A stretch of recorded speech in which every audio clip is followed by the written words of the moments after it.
a little more comfortable with what's going on, or they know where to find me.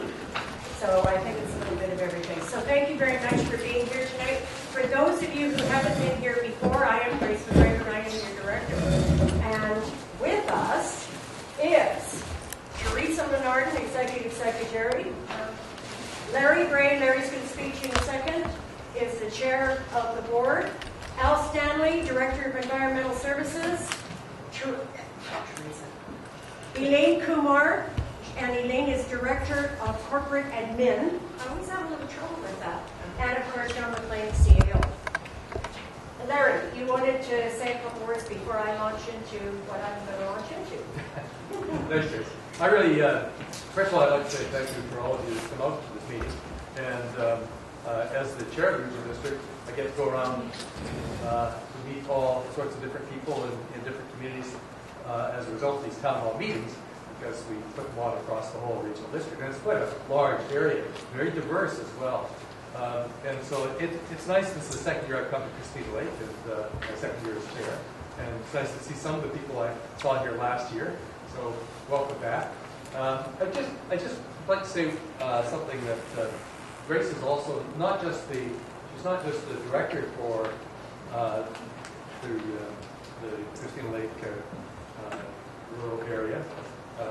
She's also involved in a whole raft of other things you'll see tonight that benefit not only just this region, but not just this area, but the whole regional district, and indeed the province.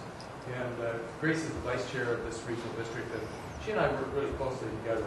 I want to say how much I appreciate working with Grace. She's a delightful person to work with. She's a lot of fun, and she's a really hard worker. She just puts her heart and soul into things, and so it's very nice to have somebody as a partner to work with for the regional district. I want to say that, Grace, and recognize you in front of your own community, because I really appreciate it. So thanks. That's it. Thank you very much.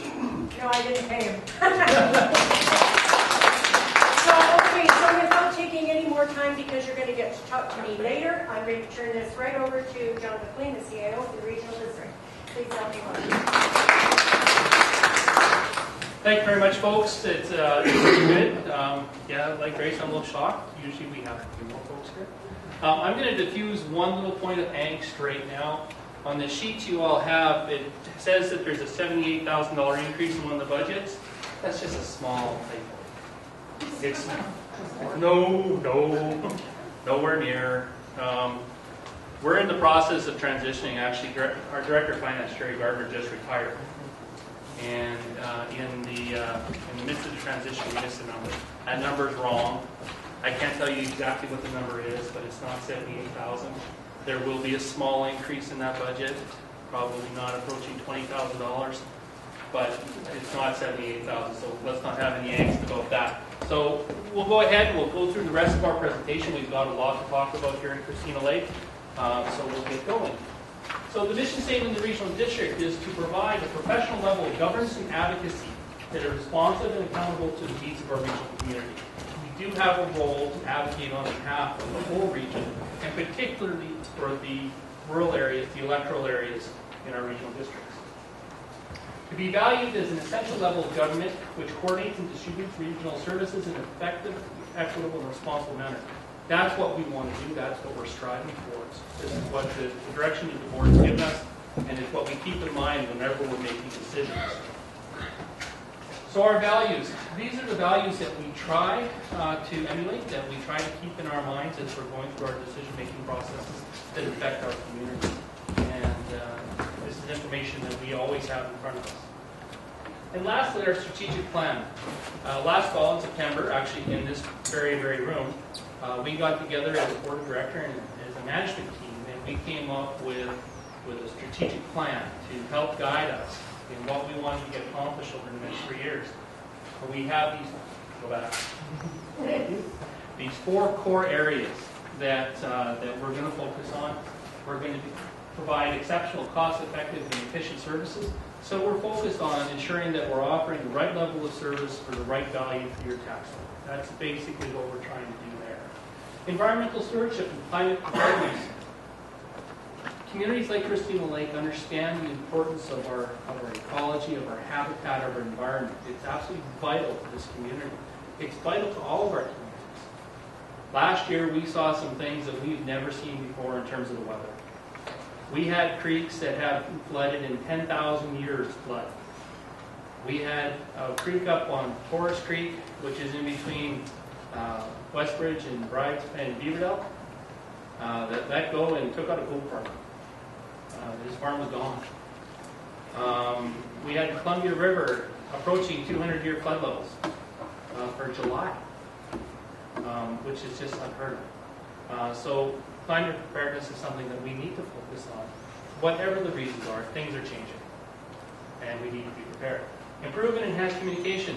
The board has made it a priority that we improve, that we enhance how we communicate both amongst ourselves as the board of directors and staff and with our communities. So we're going to look at everything we can do to try and provide more information to you folks so that you understand what's going on. And lastly, we're going to continue to focus on organizational excellence. We're going to try and ensure that we as a board of directors and as a staff are doing the best we can to serve the needs of our community. So tonight we're going to talk about a few things. We're going to talk very quickly about the legislative framework, talk about the types of governments in British Columbia. What are we? What is the regional district? How do we work? We're going to talk about the services we provide, how we fund them. We're going to talk about our 5-year financial plan, which are basically the sheets you have there. We're going to talk about the process that we follow in providing those numbers. We're going to talk about how much the taxpayer has to pay and how we figure that out. We're going to talk specifically about some initiatives that are being undertaken right now that will affect Christina Lake and many of the other community districts, including unattended transfer stations, wastewater, organic diversion, and Milfoil. And then lastly, you're going to have an opportunity to talk to Grace about anything you want to talk about. Be careful. She said it. And we'll see where that goes. So very, very quickly, just in our old civics lessons, everything grounds itself in the Constitution Act 1867. The Constitution takes powers and splits them into two camps, federal and provincial. They further say that municipal, local government is part of provincial. So we are creatures of the province. Therefore, we derive 90% of our jurisdiction, of our authority, of our legislative ability from the Local Government Act and the Community Charter. 90%. We don't deal with very many other pieces of legislation. That's where we go. So when we talk about the different types of governments here in British Columbia, of course we have cities. Grand Forks is a city. Greenwood is a city. It's the smallest city in BC, but it is a city. Kelowna, Vancouver, Surrey, the normal. Towns, Creston, Oliver, just cities made small. Villages, Midway, Cache Creek, towns made smaller. District municipalities, Armstrong, Chetwynd, Squamish, which are towns that take in a larger rural area inside their boundaries, largely agricultural areas. Resort municipalities, Whistler, Sun Peaks. These are relatively new creatures in the province of British Columbia. Basically, we're talking about ski hills with towns attached to them. And lastly, regional districts. Kootenay Boundary, Central Okanagan, Okanagan-Similkameen, Central Kootenay. Weird regional districts.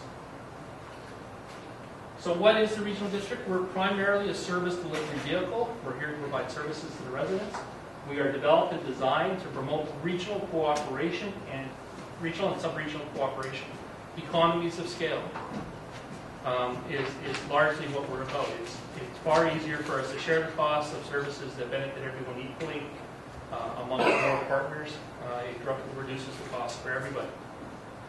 We were incorporated in 1966, and we're one of 28 regional districts in the province. We have over 65 active services in the regional district. That number changes from year to year as some drop off and some new ones come on. We have 13 directors, 8 of which are appointed by our municipal members.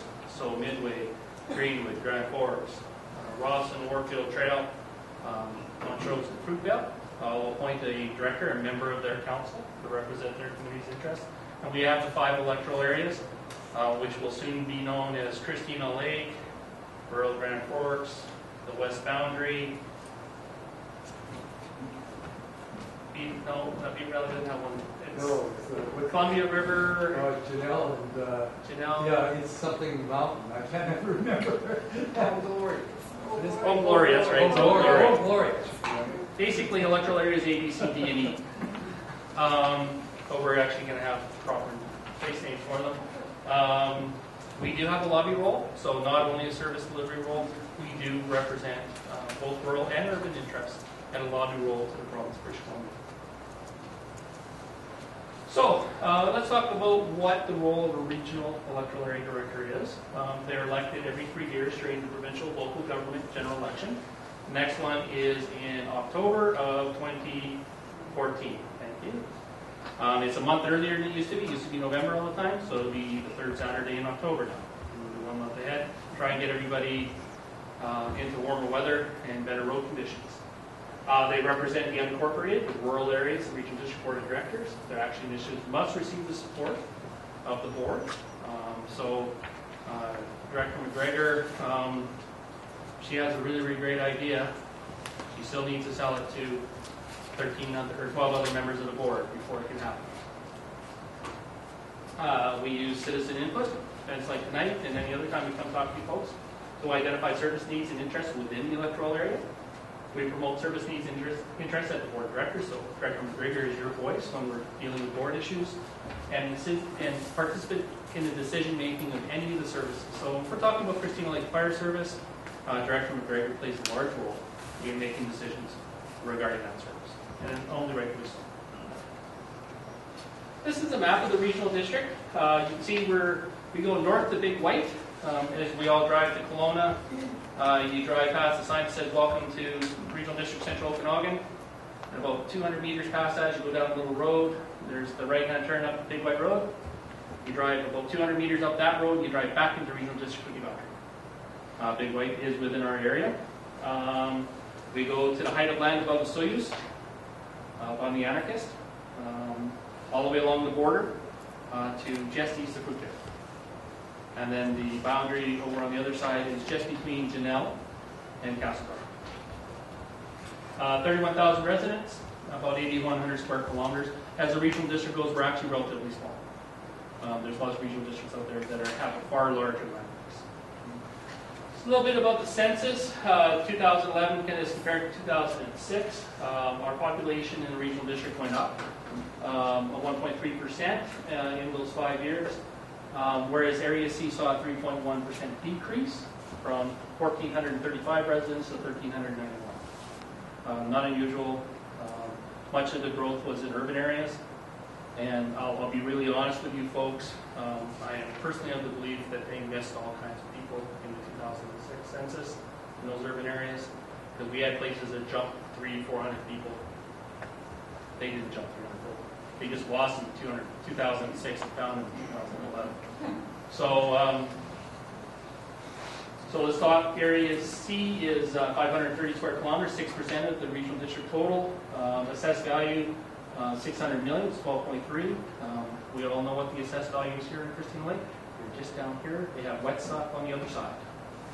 Lakefront property is very, very valuable in this community. We all recognize that. Number of dwellings, 1,511. It's about 8% of the total of the regional district.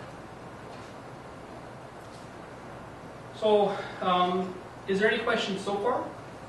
And please, if there's anything, we're a small crowd, just yell out as we go along. RDKB Services, just in general. Services must be established by a bylaw. Generally, for most services, we have to have the agreement of you, the residents, before we can establish. We have a vote. If you vote no, we don't do it. If you vote yes, we do. Service established bylaws must include the purpose of the service. This service is to provide fire protection and suppression in Christina Lake. Life's good. The participant is going to be Area C. Or this portion of Area C. Or it's Area C and Area D, whatever the case may be. The service boundary, we draw a map. If you're inside that, you get fire protection, you pay for it. If you're outside, you don't. It's as simple as that. And how the cost will be shared in the requisition limit. We can tell you for most of our services, not all, but most, exactly what the maximum allowed to tax you. How much you agree to give us in the referendum. So let's talk about that. Let's talk a little bit about the funding. Each service we have has to be funded like it's the only service we have. This is actually a fairly important little principle of regional districts, and it's a major difference between us and municipalities. When we look at a service, and I'm going to pick on Christina Lake Fire because it's local. If you guys gave us authorization to spend money in Christina Lake Fire like you have, we have a budget. You know with absolute certainty that every dollar we collected for Christina Lake Fire is going to get spent in Christina Lake Fire. Christina Lake Fire cannot have a really, really great year and have all kinds of money left over at the end of the year and give it to another service. They can't even give it to another service in Christina Lake. It just can't happen. So a better example is actually in Grand Forks. The pool and the arena are separate services, even though they are across the parking lot from each other.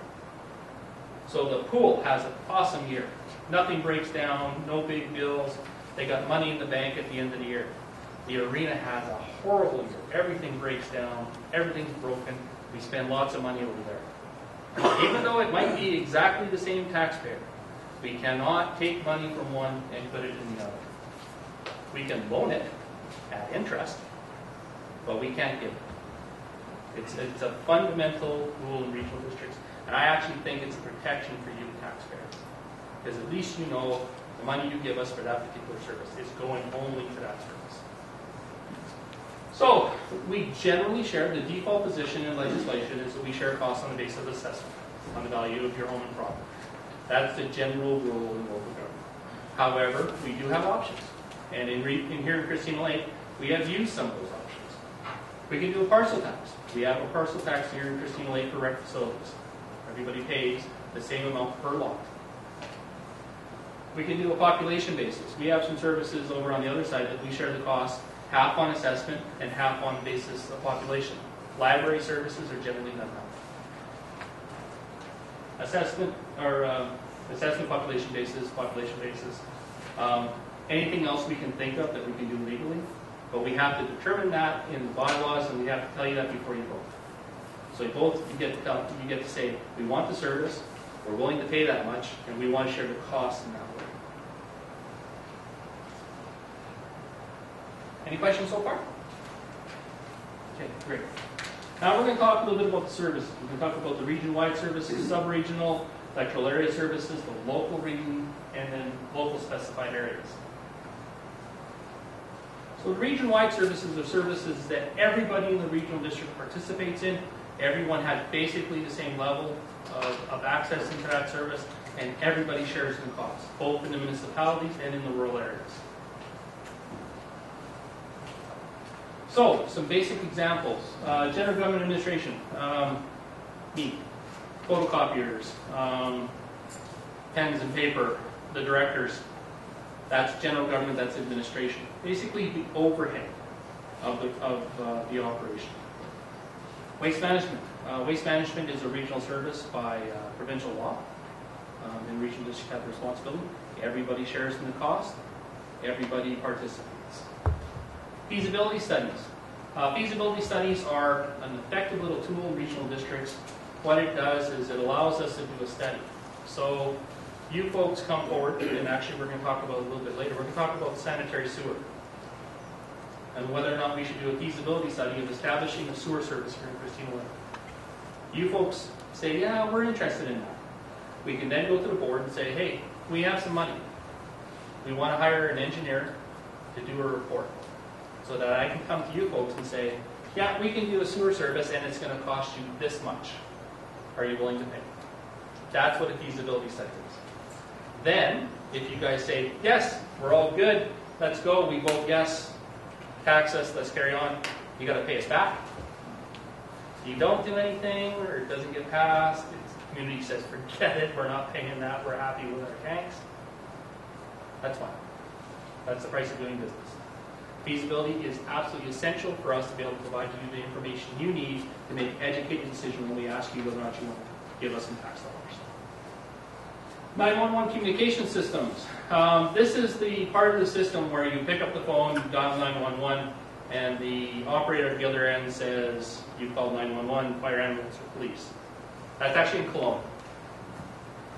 If you say fire, they hit a button, and you're talking to our dispatch over in Trek.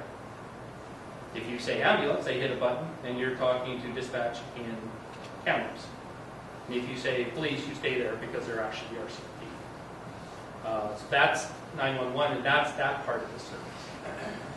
Emergency preparedness, with the exception of the city of Rossland, everybody participates in emergency preparedness throughout the regional district. We have a regional emergency response plan, and we have agreements with all the municipalities. So when we have a big event here in the boundary, whether it be the Kettle River deciding it wants to flood again, or we get a big fire, we're going to be able to call on a team that's going to have everybody participating to help you folks out. We have a good plan, it's well funded, we train and exercise on a regular basis, and we're pretty proud of it. We've done some really good work. Last year was a very, very busy year. The Columbia River, it kind of scared us for a long time. We weren't active at the windstorm that hit the Pine Bible Camp so hard and killed that young fellow. But the city of Grand Forks was, and they're one of our partners. So it's a good program, and we're pretty happy with it. How can you exclude the city of Rossland when the fire services are regional districts? City of Rossland didn't want to play. They pulled up. But the fire services are regional districts. Doesn't matter. This is not about the fire service. This is, when we talk about emergency preparedness, so it doesn't matter who has a fire service, who doesn't. It's when it gets beyond that. So when it gets beyond the resources of that fire department to manage it, they start talking about large-scale evacuations, they want to call in mutual aid, they need the Army to come in, whatever the case may be, that's when you activate your emergency plan. So the city of Rossland can still participate in the fire service and still benefit from it, they just don't get the emergency plan. Okay? Again, if you think of anything, at any point, just yell it. Sub-regional services. These are services that are going to include one or more electoral areas, one or more municipalities. Again, anybody within those jurisdictions is going to share in the cost and have access to the service. Boundary Museum Service. This is a shared service with Area C. Went to referendum in 2006. You folks agreed to, or taxpayers at that time, agreed to pay $10,000 towards museum service. Area D pays $20,000. It's a fixed cost. That those monies go to the city of Grand Forks and then flow to the Boundary Museum Society. West End Animal Control. We have a new animal control officer here. We've been advertising his phone numbers. I think he's doing a pretty good job so far. So there is animal control. That's a shared service between areas C and D, City of Grand Forks and City of Green. All participate in that service. There is a review of the animal control bylaw going on right now, and there will be a new bylaw on the books in the next couple of months. Grand Forks and District Library. This is a shared service between Area C, Area D, and the City of Grand Forks. The three partners help fund the library on an annual basis. And then the Curling Club is the same way. So the Curling Club is owned by the regional district, and the three partners, C, D, and the City of Grand Forks, all share in a portion of the cost, with the Grand Forks Curling Club sharing in another portion. Do they all have caps on them? Yes, they do. Yes, they all have caps, all those ones. Yes, they do. And did the cap get raised without going to referendum? Yes. It can get raised without referendum? The question is, they have caps, and can they be raised without a referendum? The answer is yes. Once every 5 years, we're allowed to increase, or we have to come and ask you your permission. So, Would you mind just moving the screen back one more, please, to the services? sure. Sub-services? Thank you very much. John, where do hospitals handle this? That's an outside agency from us.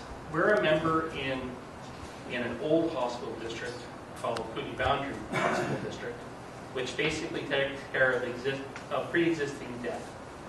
The regional district is also a member in the West Kootenai Boundary Regional Hospital District in partnership with a large part of the regional district of Central Kootenai.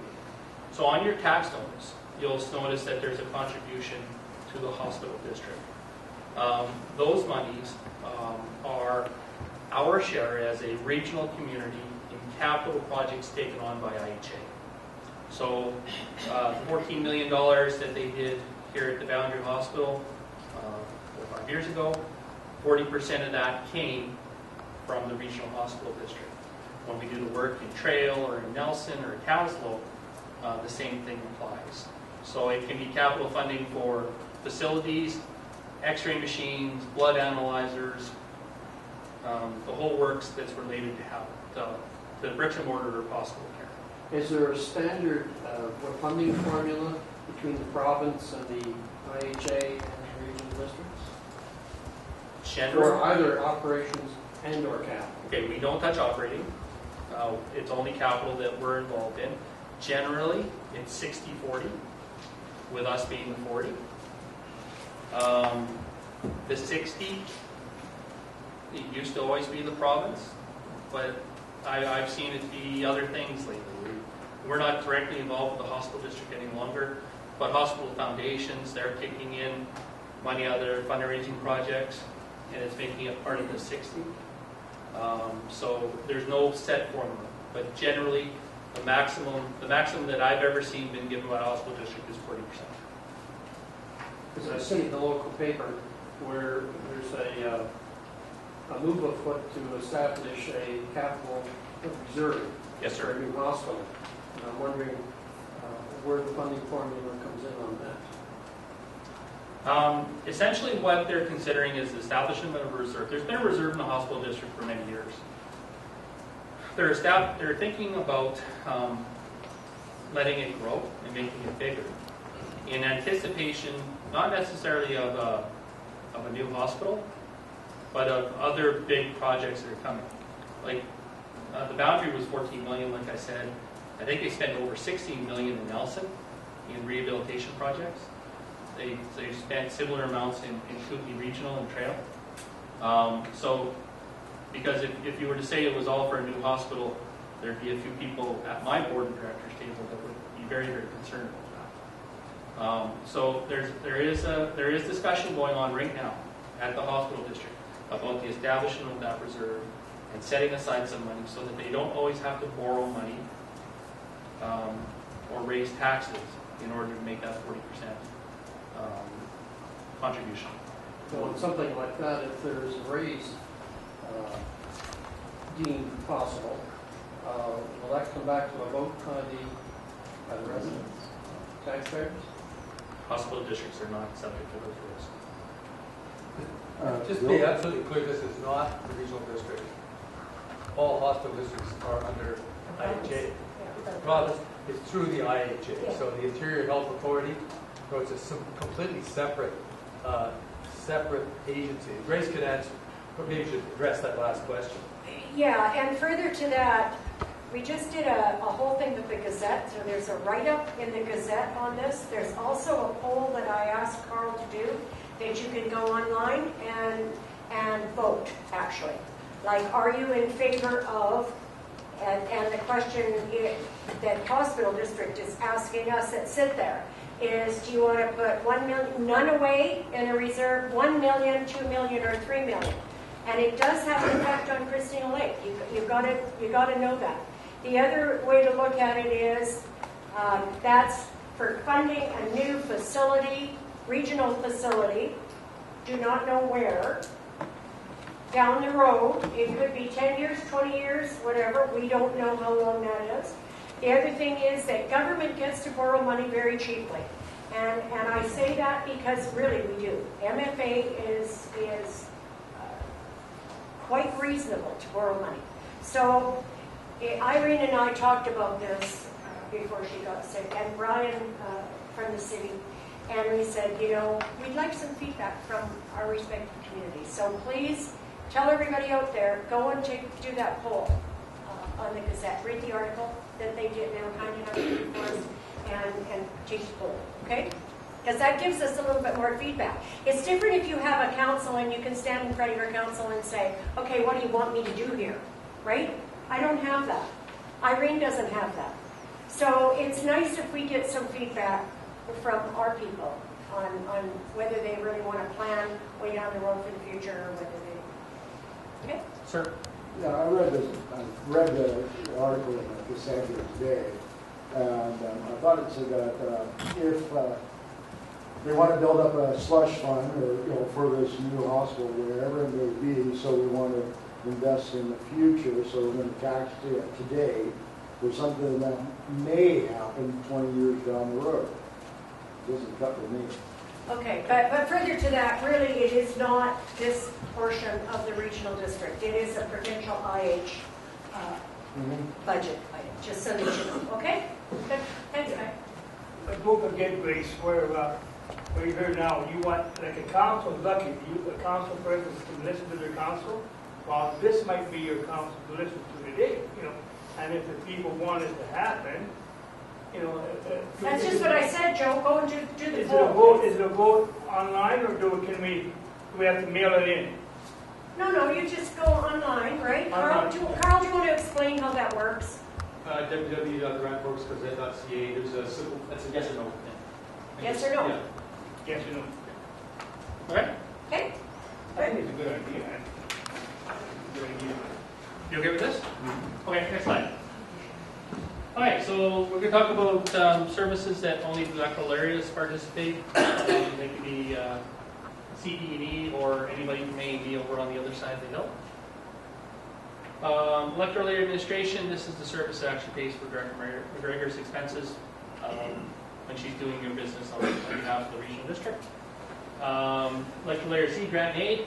The provincial legislation allows us to tax an amount from property owners and provide that back to the community in the form of a grant to community groups that are deemed to be doing work that's going to benefit the community as a whole. Planning and development, fringe area planning. Fringe area planning, when we talk about planning and development, we're talking zoning, OCPs, setbacks, how close can you get to the lake, how far back do you have to be, are you allowed to cut down that tree, this tree. Fringe area planning is around the municipality, so we talk about the city of Grand Forks, and there's a large 200-unit subdivision going on the other side of the border between Area D and the city. It seems reasonable that Grand Forks might be able to have a comment on that as to whether or not it might be detrimental to their interest. So that's what fringe area planning is.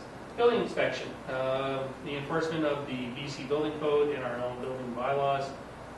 Again, we do building inspection throughout the regional district with the exception of the city of Rossland. Any questions on those? Okay. We'll talk about the services that only Area C participates in. The Rec Commission, recreational facilities, parks and trails, mosquito control, and Milfoil. So these are services that all of Area C participates in. Only you share your costs, and you receive the benefit. Excuse me. Yeah, let's go back to that one. Just one question. Do you spray for mosquitoes here? We use an inert product, Vectovac. So it's cornmeal. Does it work? Yes. Oh, Is it BT? BT product? I believe so. Bacterium product, yes. It works quite well. So Area D has a program as well, much more extensive than the program we have in Area C. Yes, sir. Yeah, I was just going to ask the recreation facilities, the park and trails, Yes. Milfoil Control, or any other local areas Fire. contribute to those services. Here in Christina Lake? Correct. No. Fire department, we need to, fire. Specified area. Oh, that's fire. Got that one. So we contribute to the library, the curling rink, Yes. and all that, but we have nobody contributing to that except the taxpayers of Christina Lake. That's correct. Hopefully that'll change someday. I want to be very, very honest, and I'm not trying to butter up my area director, but I can tell you with all honesty that gets said at every meeting. You want Very me loudly. You want me to contribute to that? Come on over. I'll show you a Milfoil Control program. But if you take from Peter to pay Paul, maybe we should just cut their funds off. and see how long it would take them to say, well, gee, we're not getting money for the museum, library, curling rink and all that. I guarantee you, you'll get their attention. I've heard that sentence. I have. Okay, anything else on this one? Okay, we'll slide to the next slide. These are specified areas. So this is only a subset of Christina Lake. Only those people within the service boundaries pay for the service and benefit. Next slide. And the example is the fire department.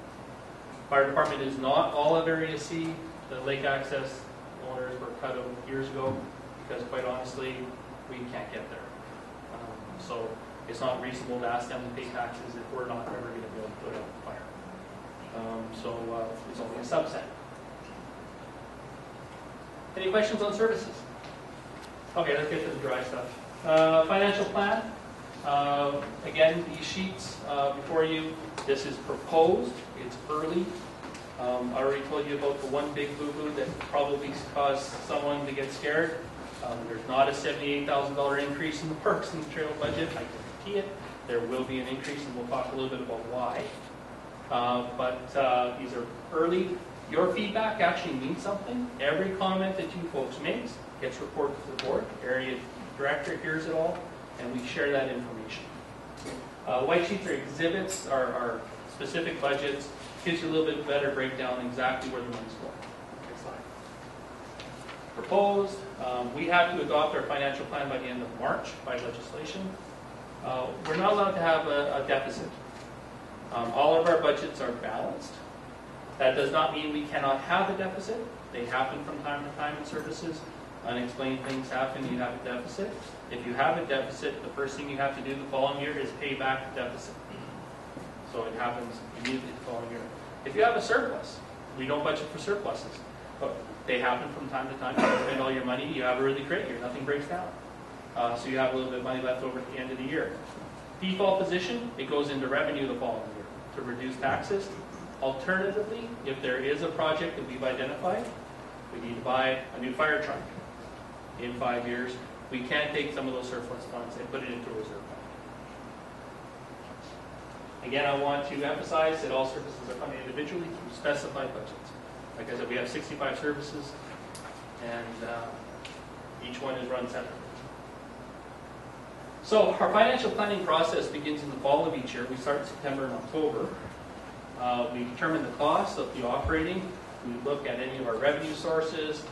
We look at any requirements for borrowing. Are we making that big capital purchase next year that we need to start talking to MFA, our borrowing agency, about borrowing funds?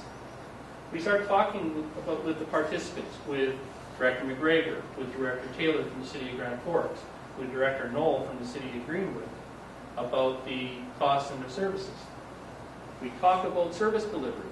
So if we're talking about building inspection, and this is a very good example, if we have a goal that we're going to turn around every building permit in 10 working days, and it's going to cost us this much, then it's proper for the elected officials to say, okay, what if we said 15 days was okay? How much would it cost us then? And we can answer that question. So we talk about service delivery. How many pool hours are we going to operate? Are we going to have a ladder truck at the fire department? These are service delivery questions that we ask the elected officials. They give us answers. We come and talk to you folks. Let you take a look at things. Have your say here. Write us emails. Send us notes. Fill out the forms. However you want to get call Grace. Everybody knows how to get hold of Grace. Share the information. We hear it all. And then again, we adopt our financial plan in March. So this slide just shows on the global scale the difference between the annual budget and taxes or requisition. So you can see our budget varies from just under 25 million to just over 35 million, and it varies widely between each year. And that's almost directly related to big projects.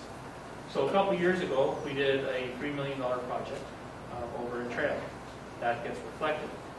Requisition is a little bit more stable. Requisition is just below 15 million to just over 15 million.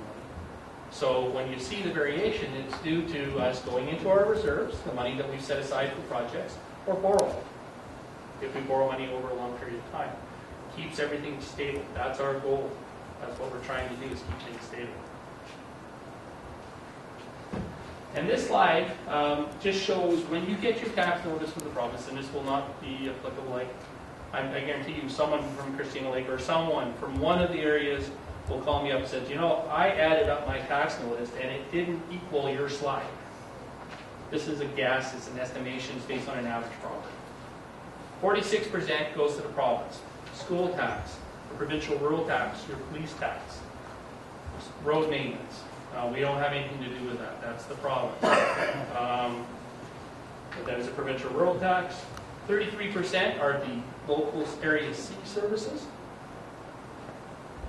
Your other regional districts, 7%. So those are the big services that everybody shares across the regional district. Hospital district, we talked about that quite extensively, about 4% of the total.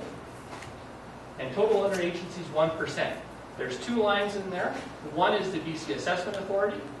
Those are the folks that actually assess your properties, provide that information to us in a survey or taxes to establish how much you're going to pay in property tax. The other is the MFA, which is an organization that we talked about.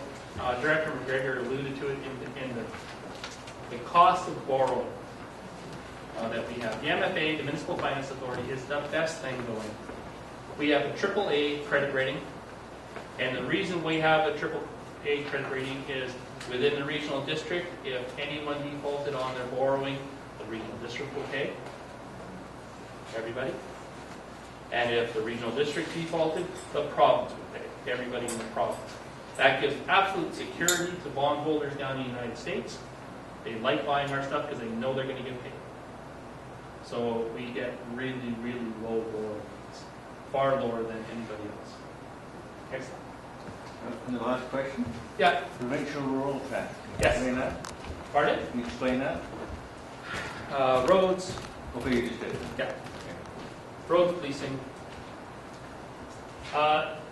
These are the sources of revenues to the regional district. This is when we have money coming in, this is where it comes from. No one's trying to hide anything. We get most of our money through property taxes, 63%.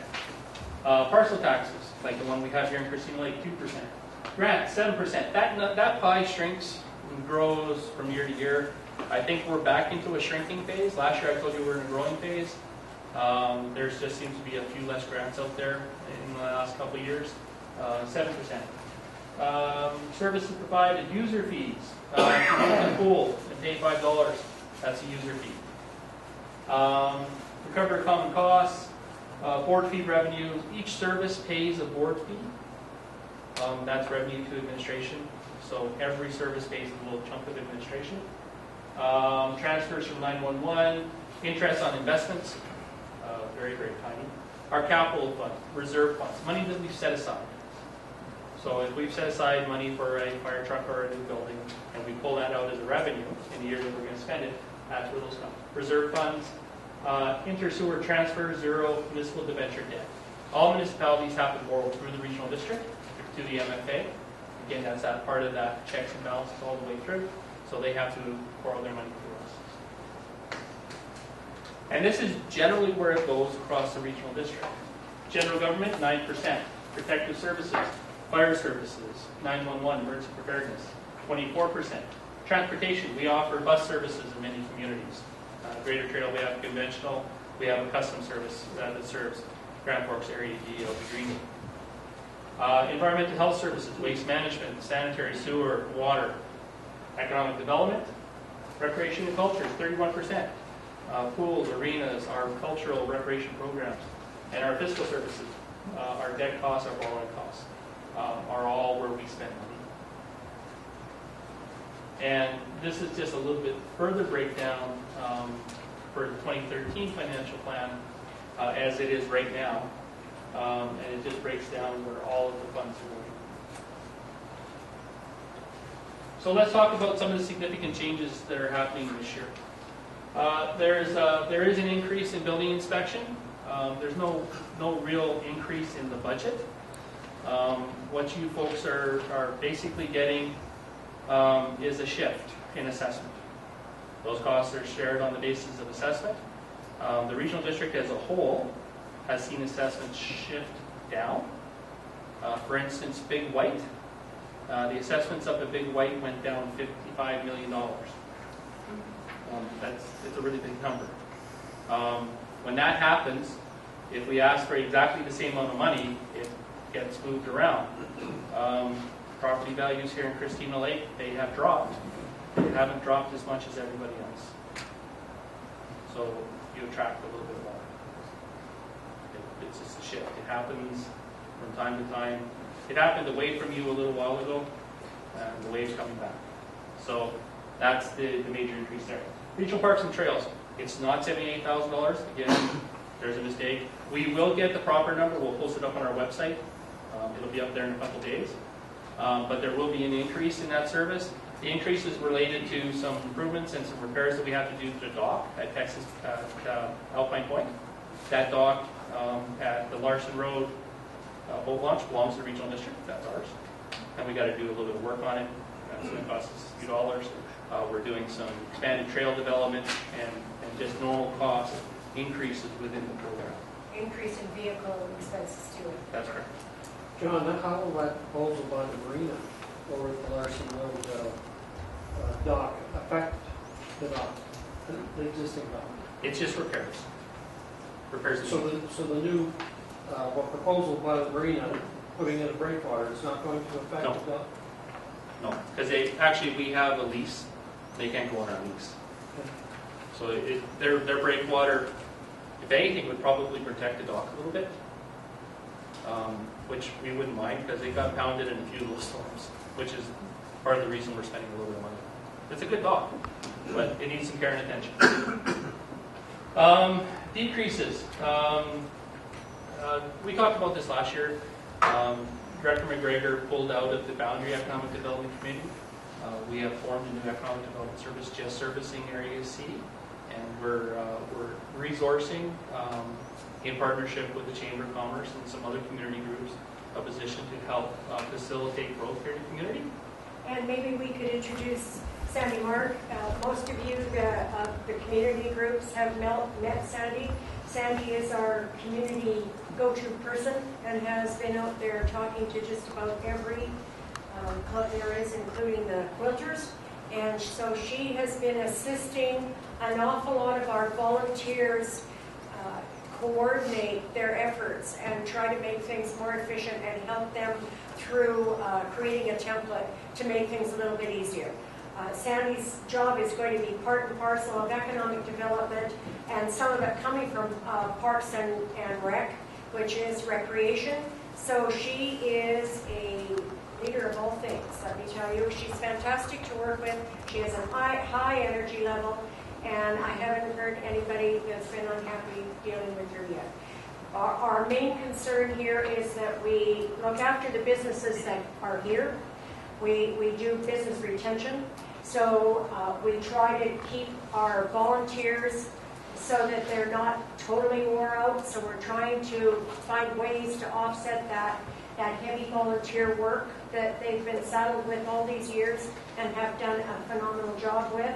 And we will be looking for economic development to help offset your taxation at some point. Because as you all know, that have been living here for a long time, taxation always creeps up if you have no industry to help you pay. So we will be rattling those cages a little bit, Sandy and I both together, and having a look for something that will fit well into this community.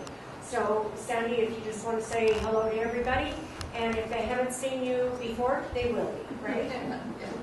Thanks, Grace. It's really wonderful working in this community, particularly because people are so engaged here. So new ideas coming forward, everybody struggles with them to figure out if it's going to fit or not.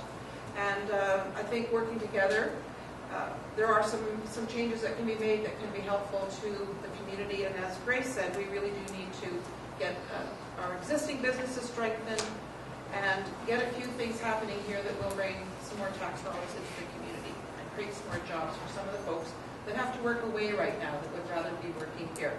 So looking forward to continue working with everybody. It's actually great fun, and I think we have had a few little changes that have been helpful to the community, and I'm looking forward to more in the future.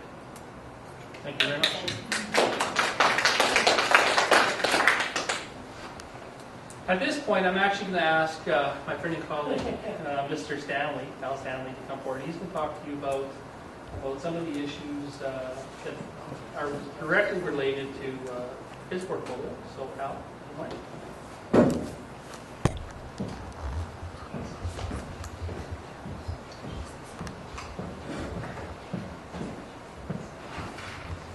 Hi. So in May of this year, or May of 2012, I'm sorry, staff was directed by the board of directors to report on unattended transfer stations. They were getting a lot of complaints about some of the problems with the unattended transfer stations. A lot of, it was just really an ongoing maintenance nightmare. So the board asked staff to report on the status of these transfer stations. So there's, in the regional district, there are 9 unattended transfer stations. And we reported out to the board as to what the issues were. And as we worked through this, doing our research, we found a lot of quite astonishing things out about these stations. In the Christina Lake area, there are 2 unattended transfer stations. There's Texas Point and McCrae Creek, and they're on the East Lake road right away. So we started looking into doing our due diligence and looking into these transfer stations. What we found is, to everybody's amazement, is that we actually had no permits to be on any of these 9 unattended transfer stations. They were all on Crown right-of-way. To occupy a Crown right-of-way for any purpose, you have to have a permit for works within a right-of-way. So we found that we had no legal permission to be on any of these. We looked into it further. So our options, so we were developing options, and we looked at what we would have to do to obtain legal permission to keep these sites in the places that they were. And we found that there were a lot of obstacles in terms of obtaining legal permission to keep these unattended sites. Primarily, works within a right-of-way. There are a lot of different criteria, and they don't really anticipate something like this. Generally speaking, you get a permit to put a sewer or a water pipe in a right-of-way, not necessarily a garbage bin area. I don't know how well you can see this, but I guess anybody that's used these sites knows this shows a couple of microwaves, a tire, a hide-a-bed, a couple of hot water tanks. This is actually a full gasoline, a full tank of old gasoline. So this was a really common occurrence. We went through every one of our sites and found just absolute nightmares in terms of public and staff health and safety. We found things like propane tanks thrown into the bottom of the tank with car batteries thrown on top, or into the bins with car batteries thrown on top of them. And this was ongoing. And these sites are cleaned up on average 2, sometimes 3 times a week, and it was just this ongoing maintenance issue. So we looked at different options. One of the options was to retain the site. So we looked at the legal permission. We realized we didn't even have, what our lawyers told us is that if you do not have a legal standing in a site, or you have legal permission to be on a site, you can't actually enforce any of your bylaws. It would be like me going out on the road and start giving out speeding tickets. I've got nothing, right? So in effect, we're occupying, or illegal trespass is actually the term that the lawyers use. So we reported out to the board. We looked at a bunch of different options and tried to come up with something that would work. And we also looked into the standards. There's new regulatory standards for these sites.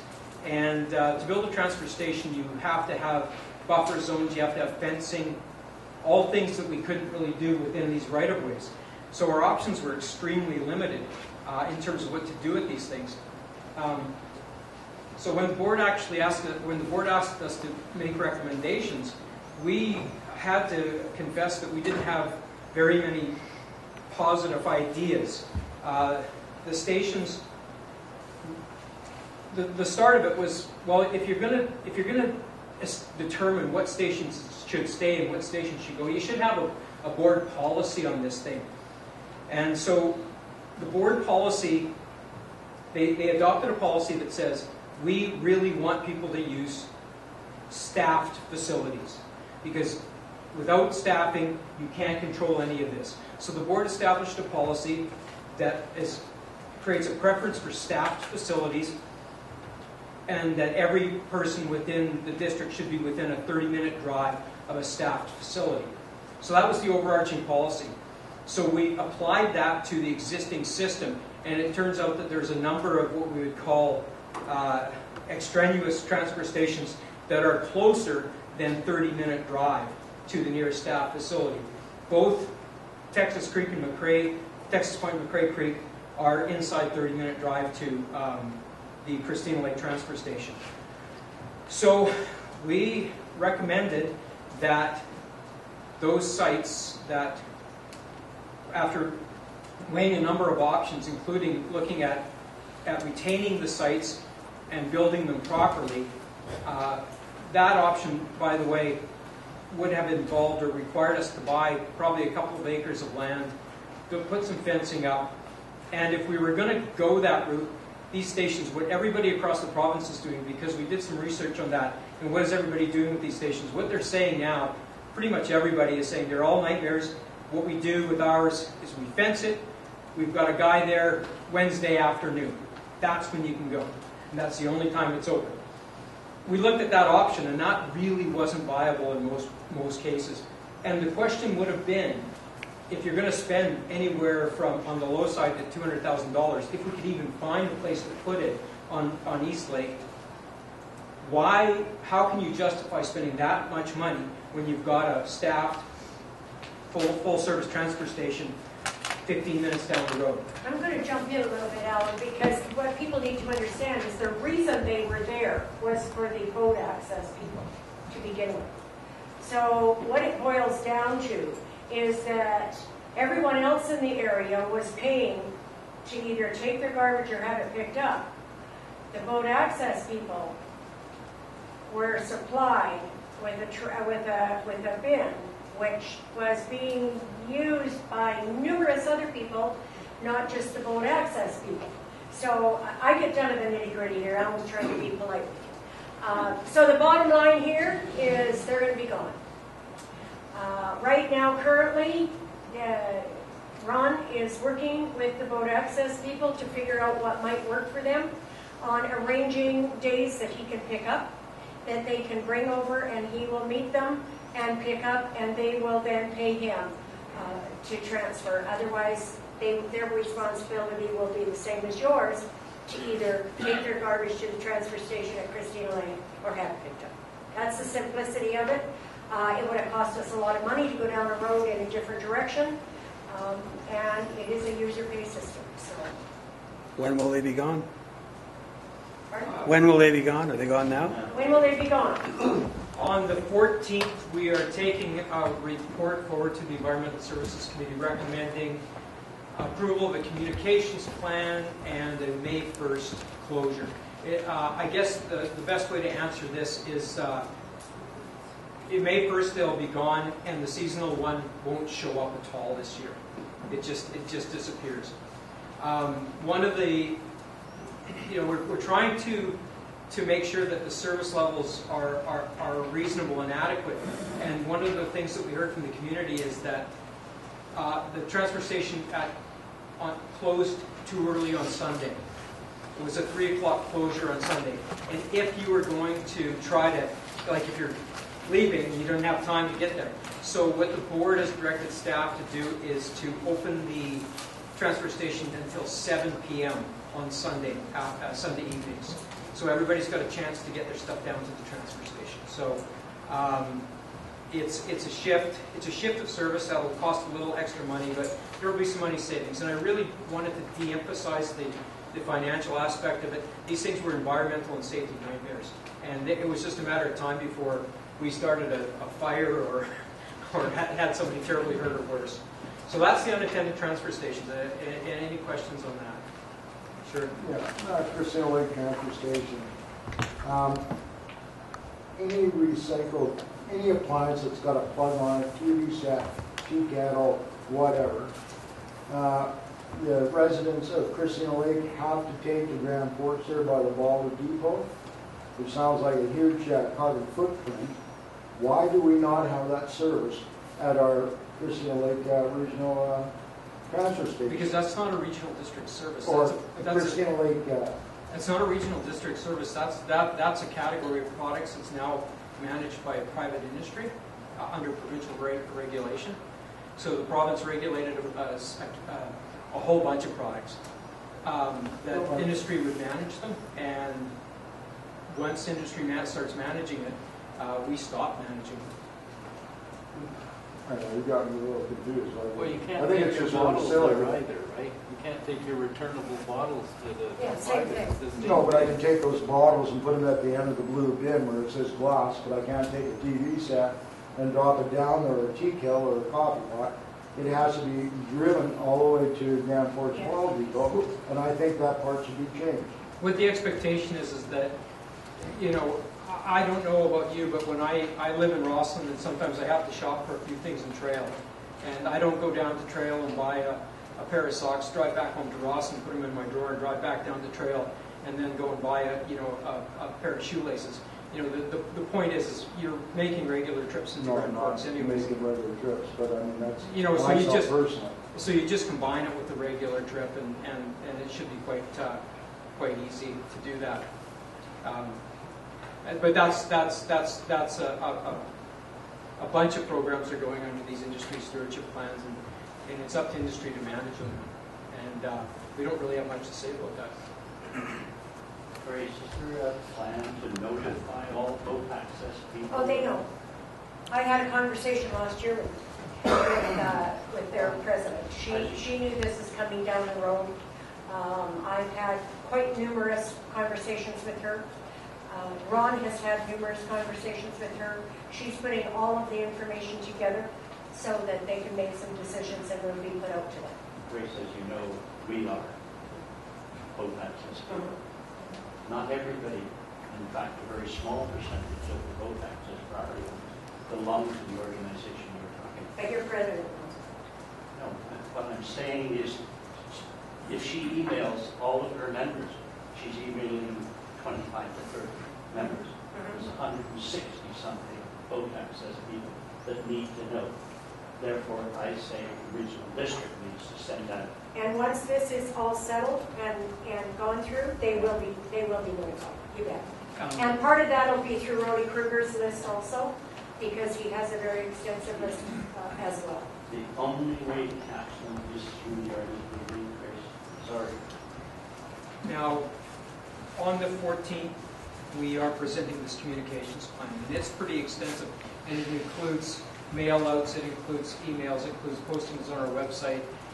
If you have email lists, Peter, I would really appreciate that you send them to us, or contacts, because then we will send that stuff out, but we're going to use our traditional methods as well.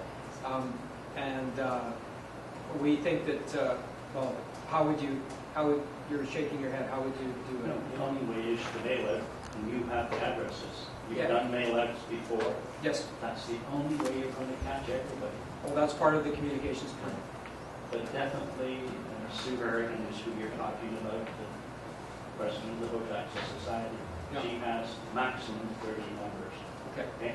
We are one of them. So, but I have heard nothing from. Not yet, no. So No, well, May 1st is a few months off, and we one of the things that we wanted to do is make sure that we were timely with this. And again, I didn't want to release a whole lot of information until it was approved by the board. Remember, again, this goes back to CEO MacLean's comments that individual directors have a lot of influence, but they don't have a lot of authority. Ultimately, this was a board decision. Regional Solid Waste Management is a board the board oversees that ultimately, and they made the decision. And really, John showed you, the population of the district at about 31,000 people. I would say that this puts the service levels in line with about 28,000 people in the district who all have to go a few minutes to a disposal site. So, and part of this communications plan is to give everybody Ron's contact information so that he can organize something. If people say it's just too inconvenient, they can pay to have their garbage bags picked up again like everybody else in the district. Nobody gets garbage collection for free. Okay. Oh, Joe? Are you going to raise the tipping fees again this year, or are they going to remain the same? Or? Tipping fees are going to remain the same this year, and actually for the 7th straight year, there's going to be no tax increase. The papers that you have show a 0.84% tax increase. In fact, it's going to be a 0.38% tax decrease. And so that's 7 years in a row on this function that there's been no tax increase. Maybe a tax decrease, but I don't know about the fees that I got to pay when I go to the... What I will tell you, Joe, is that for Christina Lake residents, user fees are your best friend. The more we can shift this, the board's long-term direction has been to shift it away from taxes onto user fees. Well, I have no problem with that. And so we have no fee increases recommended for 2013 and a small tax decrease. With the exception of the tangible. Oh yeah, there's the Joe fee, right? I forgot, sorry, thank you. My fee's high enough already. My turn, Joe. My turn.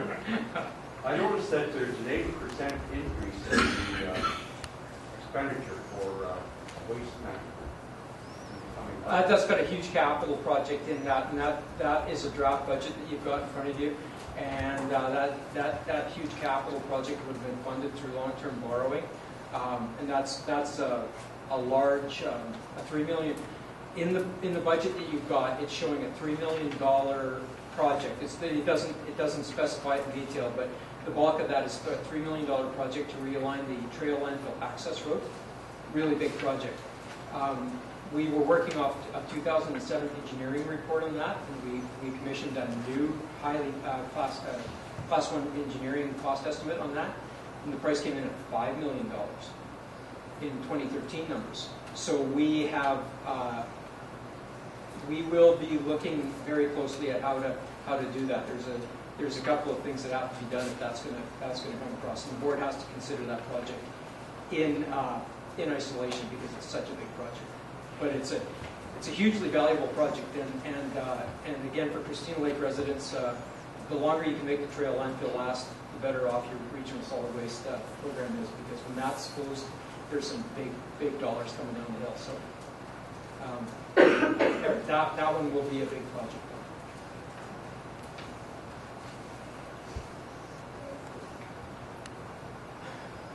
Organics diversion. Okay. Speaking of trail landfill, I'll tell you a little bit of a story here. We've talked a lot about organics diversion, food scrap diversion. Some of you will talk a little bit about the Grand Forks project. But I'll tell you something, like why would you do that? And you've all heard some of you have heard the rationale. In trail, in 2003, the Regional District of Kootenay Boundary was going to enter into a joint venture with the Regional District of Central Kootenay for a centralized composting facility. And that centralized composting facility was going to take about 40% of the waste out of the trail landfill. So put that aside for now. One of the things that we're required to do under our regulation that we operate under is that we have to put aside reserves for closure reserves. So we have to calculate how long the landfill is going to last and how much it's going to cost to close it. And then we divide it up and put money aside each year to build that closure reserve, so that when we have to spend that money in however many years' time, we have it available. So in trail, in 2003, based on this reduction they were going to get from organics diversion, they calculated that the landfill would last 57 years. And it would cost, at the end of that, it would cost $3 million to close it. So we had to commission, because we have to do this, we had commissioned an engineer, retained an engineer to redo those numbers based on the fact that the organics were not being diverted. We lost 27 years lifespan of the landfill. And the closure fees, the closure costs, went from a $3 million estimate to a $9 million estimate based on 2012 numbers. What that meant is we were putting aside $7,000 a year into the closure fund, into the closure reserve. Based on the new calculations, we now are putting $142,000 a year into the closure fund. So that's $135,000 extra, and that was the cost of not doing the organics diversion. So the board has looked at that and we put the $142,000 into the budget for the closure reserves, and they've said, you know what? Get on organics diversion, because we have to do that same calculation for the Grand Forks landfill and for the West Boundary landfill in Greenwood. And I would not be the least bit surprised if we run into similar results. Shorter lifespans, higher closure costs, higher reserve requirements. So there's a real financial benefit to doing this. And that's on your year-over-year expenses. The huge thing is if you have to now close your landfill, you have to find something else. So I don't even have to ask who here in the room wants a landfill built beside their house. I know what the answer is, so you don't have to raise your hands. And I'm in that category. I don't want one either. So first of all, you can't find a place to put one. Secondly, the costs are just absolutely enormous.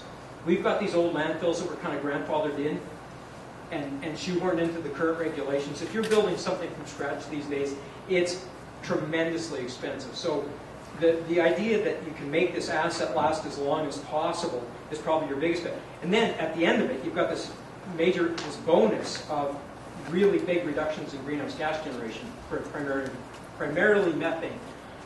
So the board has made it a strategic objective to do region-wide organics diversion. We have got a real opportunity here in a couple of years back to these producer-funded programs. The province has made the producers responsible for the packaging and printed paper, which is all the stuff that's in the blue box and the blue bag. That could mean that we'll be getting back up to $1 million a year for our recycling programs, which the board has made their intentions quite clear that they want to invest that in organics diversion, again, to make these assets, these landfills, last as long as possible. So we've got some real opportunities here to incorporate some really good diversion programs without any additional costs to us. So that's a bonus. So any questions on organics diversion? What was it that you said there, that you didn't want to see a dump in your area? Or no, nobody wants one in there. If I remember 2 years ago, MacLean was being pushed on the citizens of Christina Lake. Excuse me. You were all for it, and you were all for it.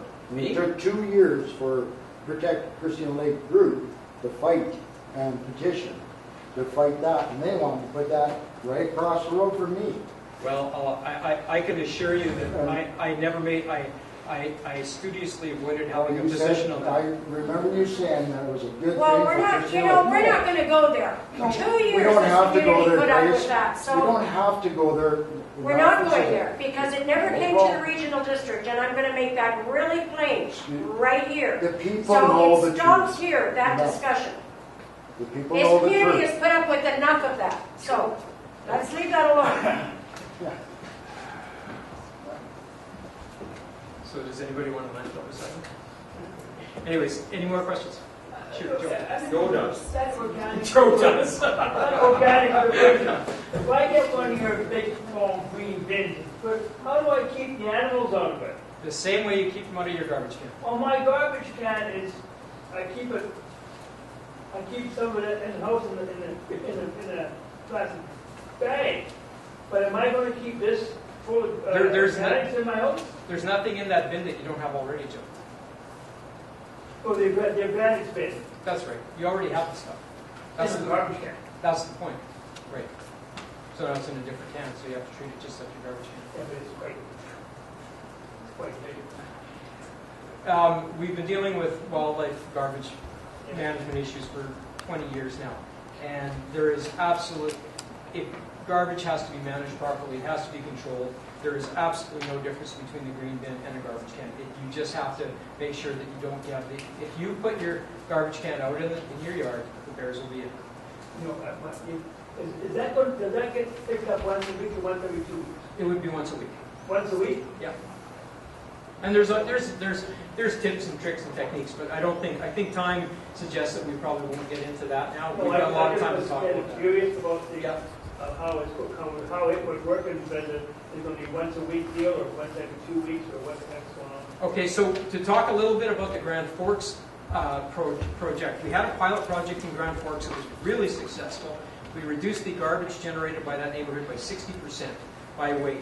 And this fall, that program went citywide in Grand Forks. The program is weekly collection of organics and bi-weekly collection of what we call residuals, whatever's left over, and then bi-weekly collection of recyclables. So once a week, week one, the truck goes through the neighborhood and it picks up the green bin and the leftovers, like the old plastic bags and old shoes or whatever you got.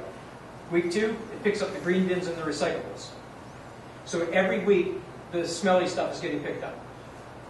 Okay, next question is, Ron, they'll charge you by tags off, Ron. Yeah. Okay, now, most of that garbage bag will go into this other bin, will it not? Oh, yeah. So then do I start to put a tag on that thing, or what's going to happen there? I mean, is Ron now going to be losing my garbage business? Because I won't be using it that often. I'm not going to put it back out every week. Actually, Ron Little of Kettle Valley Waste now is our partner. We issued a request for proposals, and we're working with him to do the recycling and green bin collection. And as we have the capacity and the ability to add areas to our program, then Ron will be our contractor. So so he'll retain the business, but you won't be paying necessarily. But those are details we haven't worked out yet. The Grand Forks experience might apply to here, but we'll have to work through those details. Oh, right, okay. Any more on organics? Okay. Milfoil Control. So two summers ago, we had a community workshop meeting, which was it was memorable in for many respects. One, the fact that it was quite raucous at times. Perhaps I might have contributed to that.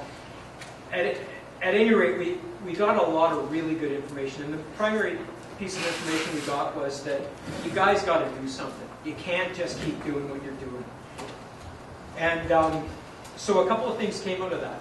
One was, let's increase the divers. Let's increase the dive crew. We got some really good ideas out of that workshop. One of the things, we always thought, maybe we weren't using our imaginations, but we thought that if we're going to have a second dive crew, we were going to have a second boat. Some of the feedback we got, why do you need a second boat? Just run the boat you've got 7 days a week. So, Director McGregor took the step to say, we're going to do something, and we're going to significantly raise taxes for this, because if we're going to add these crews, we're going to it's going to cost more. So we hired 2 dive crews this year. We had a new dive supervisor, and we got. I apologize. I'm going to refer to my notes. We went from about 36 hours a week average dive time to 86 hours a week average dive time. We increased the hours that divers were in the lake pulling leads by 230% over the previous year. We also had to, we ran, and I always call it our 8-day-a-week program, because we had 2 crews that we ran 4-day weeks. And for 1 day a week, we used a rental boat. And that was, we called them Super Thursdays, and that was when the 2 boats would go to a place, and we'd have 8 divers going in and working on areas. So it was pretty successful in many respects.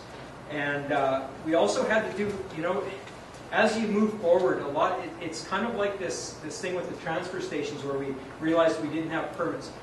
As you move forward and bring new expertise into that, we realized that we had to have a significant investment in safety equipment, oxygen tanks, first aid kits and such. So we had to spend a fair bit of money. Plus so that was the dive program, and the intention is to repeat that again this year with the 8 divers. Hopefully we'll get the same crew back. They're all well trained now. So that was the dive program. The other thing that we heard loud and clear, and this goes back to a couple of years ago, where we were saying, well, what about the weevils? Well, we didn't know too much about the milfoil weevil. It's a little insect that eats milfoil, and so we started looking into it, and we realized that we had no regulatory approvals to do this, to introduce this thing into the lake, and how much was it going to cost, and we couldn't just go ahead and do it. So the community workshop also, we heard loud and clear that they wanted us to, or you wanted us to pursue this biocontrol project.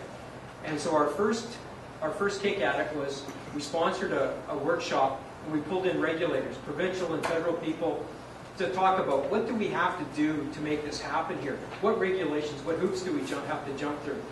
Unfortunately, and we were hoping that we were going to get some real good excitement from some of the provincial agencies and federal agencies, and they would take the lead on it because they've got the Okanagan, the Shuswap. There's all these places that are affected by this noxious weed.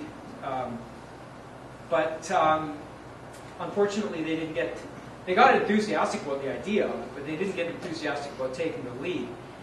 So we commissioned a scientific firm to do. One of the things they told us, though, is you have to prove that you have to do a presence-absence survey. You have to determine once and for all that this insect actually lives in the lake. And the way you do that is you go and hunt them down, and when you find what your targeted species, you preserve them in alcohol, you send them to a lab in Ottawa, federal lab in Ottawa, and they do DNA testing on these things. So, well, who's going to do that? Provinces, we're not. Feds, well, don't look at us. So we did it. We retained a scientific firm to come and do a presence-absence survey. That was about a $12,000 ticket. We sent 12 samples in to the senior government labs, and we came back with a positive test. So we have determined once and for all that this species lives in this lake. So what happens next? Now I've been pestering the provincial government scientists to tell us, okay, what do we do now? Can we go and hire a firm to inoculate the lake with these things? And I've been held off at arm's length by these guys, and they keep telling me they're going to make an announcement this winter. So it's February now. I don't know when they consider winter over. I guess February is still winter. So and Grace has asked me to follow up with these guys, and I think they're getting tired of ignoring my emails. Or maybe they just put me into their spam catcher or something like that. But at any rate, we're trying to get some answers out of them, and once we do, then we'll find out what we can do next. And again, I talked to some of their senior people at the province that deals with invasive species, and they think, their senior technical staff, and right up to the assistant deputy minister level, think that the province should be taking the lead. But the province is a little reluctant to really jump into anything new these days. So it looks like if we're going to do it, we're probably going to be on our own a little bit. So we're going to try to. We're working with a graduate student out of the University of Lethbridge that's going to do some work that the province requires ecological assessments and what they call efficacy surveys to actually figure out if this really works or not. And so we're working with this graduate student, and we've agreed to sponsor. And she was raised here at Christina Lake, so. Her name is Carrie Adrian. And we've agreed to sponsor in part, and she's going to get leveraging money, her PhD. It's PhD thesis or master's thesis, I'm sorry. So that's what's going on. And it's, I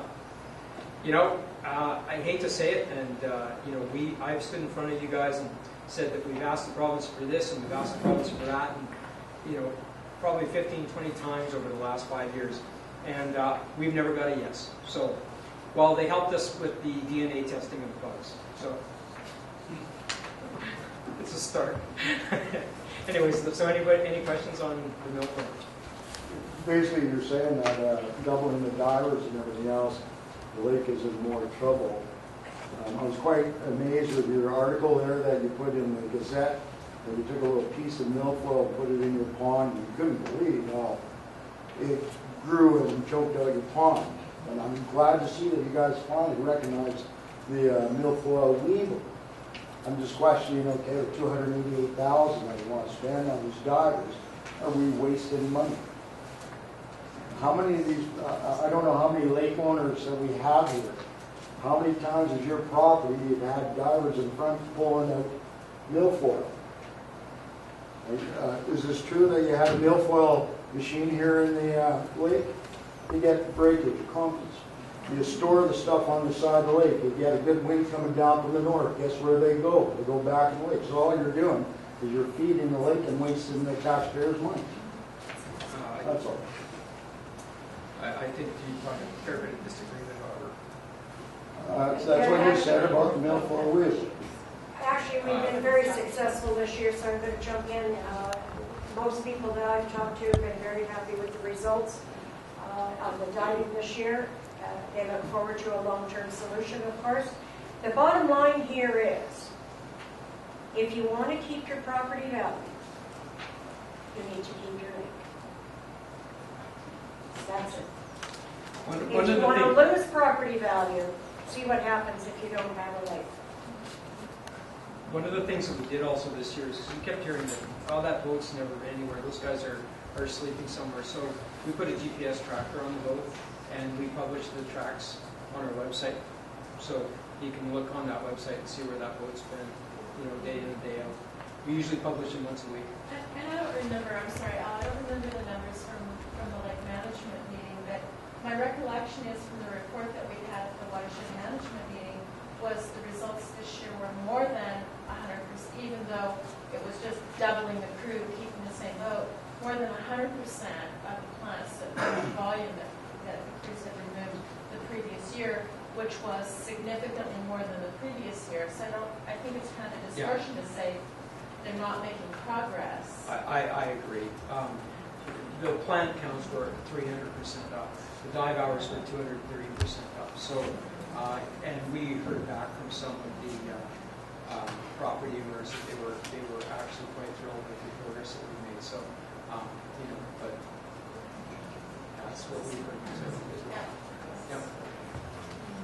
I just noticed the last 10 years, I could see it growing more and more and more.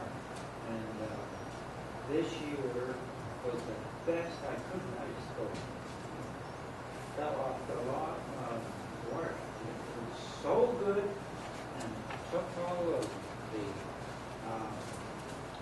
roots out. I've never seen that so good. The men and one woman. We had a woman, but she was tougher than all the guys. I think they did a really good job this year. Yeah. Well, maybe that was the only one that No, there were other lakefront. I mean, they're not going to be here tonight, but there were other lakefront owners that reported the same things. We've got good. Now, this weevil. Yes. You have now found it in the lake, and it is what naturally found in the lake? Yes, that's correct. Why do they not multiply enough to eat the milfoil? And what level of increase in the weevil do we have to do to work on the milfoil? With the firm that specializes in this, and this goes back to the Ontario situation there,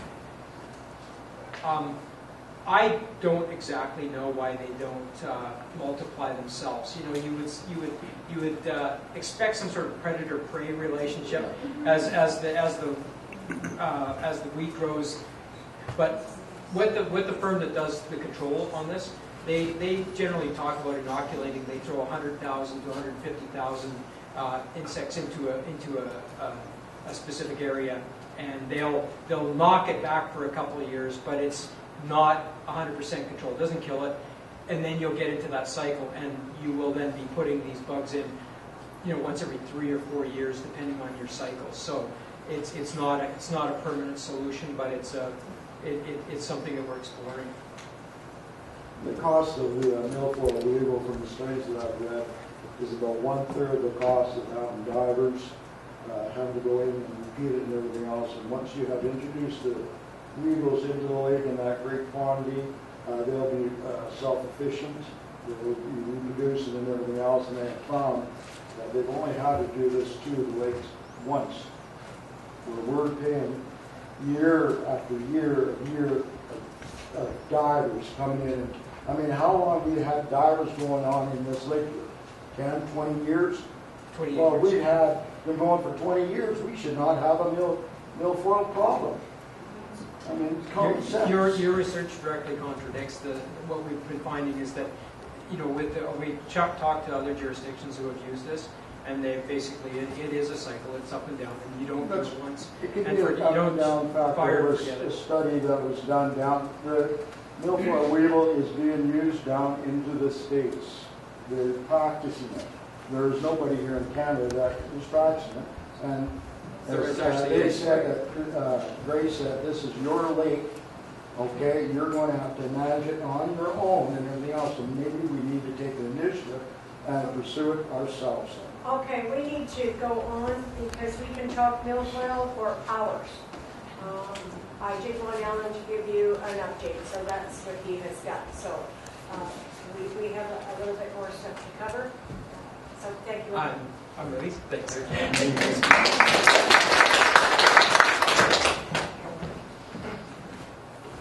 Kettle River Study. This is an important initiative of the regional district that we've been working on for several years in recognizing the importance of the Kettle River and the Kettle River system throughout the regional district here in Boundary. We are in phase 2 of the Kettle River study. We're looking at gaps, we're looking at the data that's out there, and we're talking to the community. Director McGregor is the chair of the Kettle River Stakeholder Committee, which is a large group of at least 30 people, representing people and agencies from across the boundary that have an interest in the Kettle River and its ecology. That study is hopefully going to develop a management plan that will assist the regional district and the province in developing regulations and policies that will protect the kettle. So we're going to talk everything from fish habitat to tourism values to agriculture to storage. Whether or not we should be keeping some of the water that runs off in the spring and ends up behind Grand Coulee in about a day. If we should keep a few thousand acre-feet of that somewhere up in the valley and then let it out in August when there's a trickle of water. Whether that's good for habitat and tourism and all these things. We're going to have those conversations. We're going to talk about flood control. We're going to talk about dredging. We're going to talk about dredging. And all the things that are involved in managing rivers. It's probably the most important initiative that we did. You know, the Kettle River's always been an interest here in the boundary. It really caught fire about 4 years ago when Big White Ski Corporation applied for a water license to retain some water up there for snowing on trapping in Whitefoot Creek. And everybody was very upset. And rightfully so. And the problem that we found is that we couldn't answer the question. Because the basic question is, does it matter? If they're retaining that water up in a pond, up on Big White, does it matter? And we couldn't answer it. This study's going to let us answer it. I can tell you right now, the answer is probably not. It probably doesn't matter. Whatever they would retain in the freshet would have only a minimal effect on the river later on in the season. Yes? Are the number of water licenses on the Kettle River increasing? No. As far as I know, it is licensed out. It's yeah, to full capacity because of the Cascade project. Are you talking to Marion? A little bit. They got quite a bit of water. It'll become cross-boundary. Yeah. So it's a very important project that we've been working on and we will continue to work on. Everyone's participating, and actually we're able to use funds that you folks don't have to provide to us through your property taxation. This project is being largely funded out of gas tax funds, which is everybody pays gas tax. We get a little chunk of it coming back to us, and we're using those funds to pay this stuff. Any questions on Kettle River? Okay. I do, I'm sorry. Yep, that's fine. That's why we're here. The Columbia River now have northern pike in Yes. the river and all that. The fishing regulations are going to change because they said they had to throw them back, and now they want to keep them all. Talking to Fish and Wildlife there that has had their screen here down the Kettle River, have Miller's northern pike minnows in the screen, which means that the northern pike is now heading towards Christina Lake. What is it that the regional district or Grace or whoever it is that is going to prevent that from the fish coming up Christina Creek into the lake? We're going to participate with our provincial partners. We have no jurisdiction in the water. We have no ability to do anything unilaterally. I'll tell you that flat out. We can't do anything. But what we can do, and it'll come up in the Kettle River study, and we'll talk about habitat, we'll talk about the fisheries, is we can have a conversation with them and say, listen, you're absolutely right. Northern pike is in the Columbia. It's an invasive species. Last I heard, you hook them and take them. I'm an old northern Alberta boy. Those hammer handles they're just fine. Really good, It's the same thing with the pickerel. Again, I'm a northern Alberta boy. They're scarce up there. In behind the dams, you can catch them and take as many as you like because they're an invasive species. We are very clear that that's happening. We know about it. We also know about other species like some of the, is it the zebra mussel? Zebra mussel. And a few of the others that are making their way up the Columbia River, which would have just as much of a detrimental impact on the river. So while we have no ability to do anything unilaterally, we are definitely going to be in the discussion to say, you guys need to stop getting this thing. Because if a pike got in here, it would be bad. Yes, sir. Talking about docks and everything else, I'm wondering why we do not have wash stations for the boats at our docks. You know, that's something that we've actually talked about. We've talked about different ways that we might be able to manage that. Number one, we only have the one dock that's ours, which is Larson Road. Texas Point belongs to the province. There's a couple different things. It's a lot of money to put it in, it's a lot of money to maintain it, and you got to find the sources of funds to do that. We've had other priorities, to be perfectly honest. And the stewardship has been doing some educational things with that, along with the Clean Drain and Dry program that they've gone around and shared with many people that have boats and given out kits and all of those kind of things. And they did come through actually and talk with several people at the marina to try and educate. But we also have to face the fact we already have the weed here. So when we have the wash stations, we're protecting from somewhere else.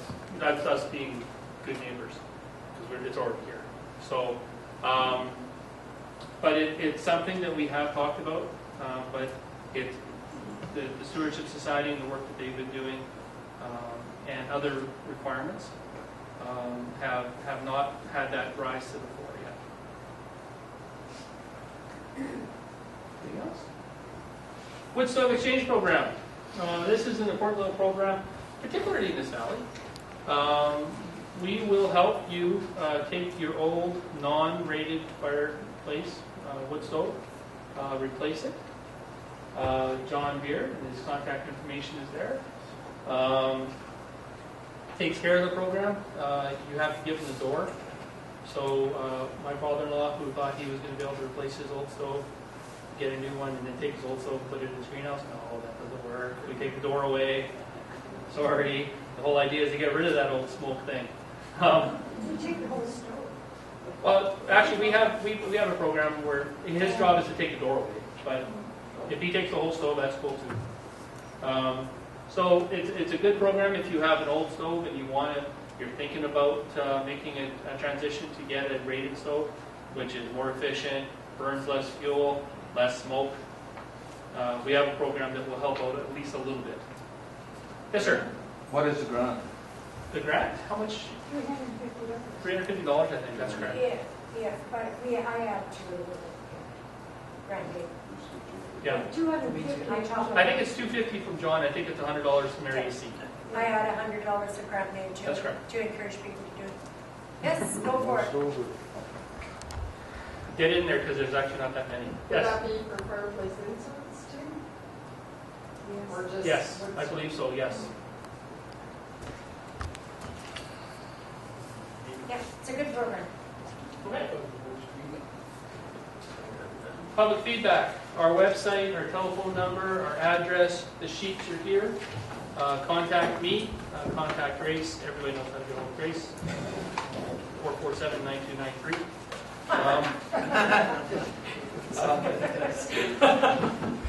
He actually got it right. So please give us a feedback. It's, you know, while we get over to Christina Lake quite a bit, and we do spend a lot of time over here, you guys are in another community. If we don't hear about it, we can't really fix it. So feedback to us is always very, very helpful. Now I'm going to turn it over to Director McGregor. And I want to, oh, sorry, sir. We'll go through questions first. Yes, sir. Yeah, questions. Who's the new financial director? Or is it? We have hired one. We're not quite ready to make the public announcement because I don't actually had to clear a criminal record check. But I don't have the criminal record check in my hand yet. But I'm not worried about that at all. Honestly, I'm not. For this gentleman, I'm not worried about it. But we have one who starts in March. Any other questions for me? And I'll be around if you think of something. Thank you, folks. I'll turn it over to Grace. Okay. Thank you. Before we get going too far, Marion, you wanted to talk about seniors housing a little bit. So please feel free. First of all, I'd like to thank you for the support you've given me and listening to me for about 4 years now. Anyway, well, thank you for hanging in there. Yeah, I know. Thank you. Anyway, what's happening now? We have all the paperwork in that went in November, and we're waiting to find out how much they're going to ask for the property, and at that point, we will be able to make a decision as to whether or not we will go ahead or not. And I also thank the regional district for cooperating with me and helping some of the long stuff from Britain. Anyway, thank you very much. And if you have any questions, you can ask me after the meeting is over. Okay? Thank you. Thanks, Marion. Appreciate the long, drawn-out process you've had to go through. It's been pretty painful at times. I'm on my 6th ILMD person. Well, there you go. See? She knows people we didn't know exist. Today, I will share with you, I had a conversation this morning.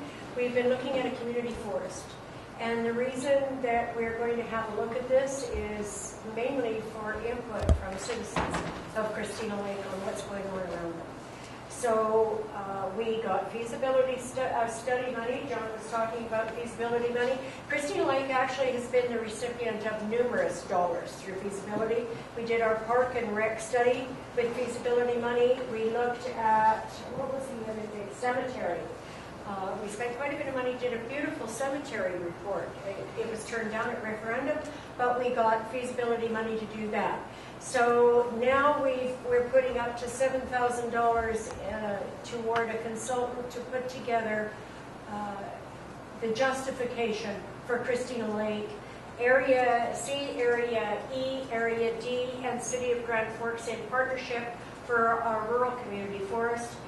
The way we're looking at that is aesthetics for Christina Lake, number 1. Number 2, environment and erosion protection, watershed issues so that our water is kept clean. There is hopefully some dollars attached to that also, but it's not the primary reason to look at a community forest. So we're going to go down that road. It's part of the economic development picture that, yes, we do need to find some offset for what everybody's paying for. So we will do that. What else? Wait. Yes. Does the community get a say whether we get a community? Because we got a nice tree line lake now. Why would we want to log it? That doesn't necessarily mean that you have anything to do with the lakeshore at all, Joe. What's now with allowable cut, I mean, I can go into this, but it's a great big, long, drawn-out process. Allowable cut right now are certain blocks that are picked in certain areas. They're going to be logged no matter whether we do it or somebody else does. Having said that, it's really nice to have input on how it's done, what it looks like after the fact, but you have to make a huge case to the province for them to pull some allowable cut away from someone else, usually big business, and give it to communities as a community forest. That issue has been discussed a lot with the Rural BC Project, which I also sit on. It's one of the passions for Rural BC. They want to have a voice. And they want to have some dollars coming back to their respective communities when that type of natural resource is pulled out. Right now, we get nothing. And a lot of people get a lot of money when they log a block, but it isn't us. Ever. And it is our backyard. So that's why, Joe, I understand what you're saying. There is no way that they're going to give you land on the lake, nor would we take it. But there's all those blocks up there that somebody's going to log. And they already are. That's why I'm going to get an explanation that we're not going to log this area. We will log this area. That's the part that you want to know. Because when you hear about logging, you think about why they're going to start attacking the lake. Oh, I think a lot of us have sat on stewardship long enough to know that we're about protection, not about... the people on stewardship realize that. Not about creating a problem. Okay, so there's that. What else do we have? Oh, the wastewater coming to your mailbox, you'll love this, addressed to you yet, is a survey. Every time we have a community meeting, every time we talk about water quality, every time we talk about milfoil, every time we talk about second disc and right?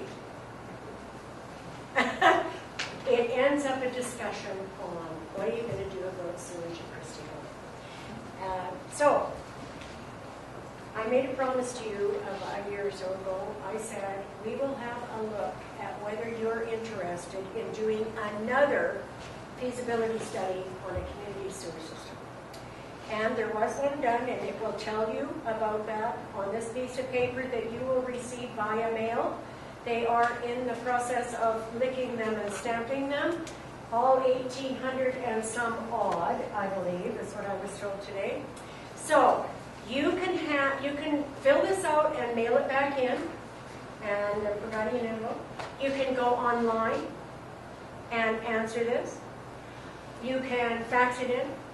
So you've got all kinds of ways to get it to us, but it asks you the question, are you interested in doing another feasibility study? I think the end result of the one that was done way back when was they recited $7 million to put a sewer system in, and that was way back in the day.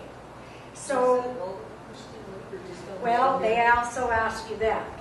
Are you interested in just the south end, or are you interested in all of the lake? What's your pleasure? So, okay, in order to go down the road of doing a feasibility study, which is probably going to cost in the neighborhood of $30,000 to $40,000, I want the feedback from you. Right? Okay, so you'll expect that. Ongoing projects. Homecoming is still happening. We had a fantastic winter fest. It was well attended by families and everybody. Stewardship continues to do the hard work that they do, and I give them an awful lot of credit. Peter Bowen is president of Stewardship, and he's sitting right here. You did get your grant, I gather, so that you will be continuing the good work, right? Yes. Okay.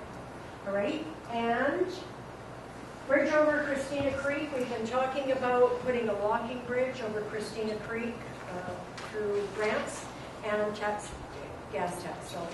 The reason we've been talking about this is because when you cross that bridge and you walk it very often, people are really getting tired of getting hit by gravel.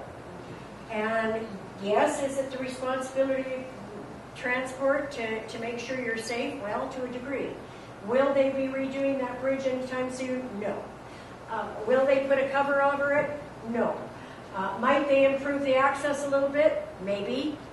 So we're approaching them, asking them if they might be willing to partner with us to do this. And if we do this, what we're talking about is doing it similarly to the trestles, so that it fits in with the rest of our trails. It'll join from Camaro past the Welcome Center across Christina Creek, and you'll be able to cross over, and it's a lot safer. And we would cover it.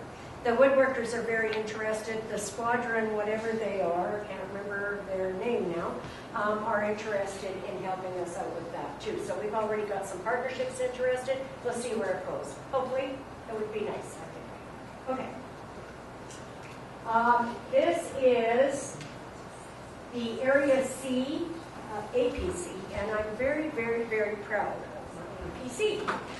Richard's part of my APC, and Butch is new member on the APC. Terry Mooney's on the APC. I think I've got all the ones that are here right now, right?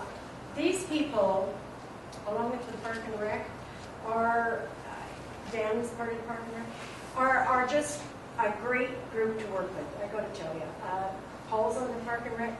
They put their volunteer time in over and over. They get beat up big time, numerous times. I try to protect them a little bit, can't always, but I have a great deal of faith in them. I have actually been known to put the Park and Rec and the APC together and kind of use them as a council to bounce off some ideas that I was thinking about doing for Christina Lake. I get more of a feedback that way, more of a flavor of all of the different areas for Christina Lake. So I'm very proud of them, and please give a warm applause.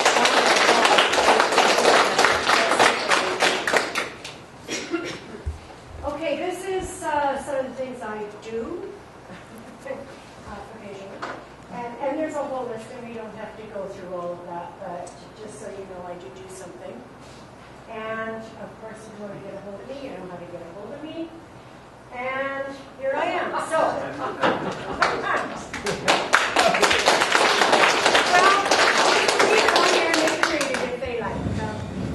I do a lot of things. One of the pet passions that I'm involved in right now is called the Rural BC Project. We will be presenting to the province Wednesday next week.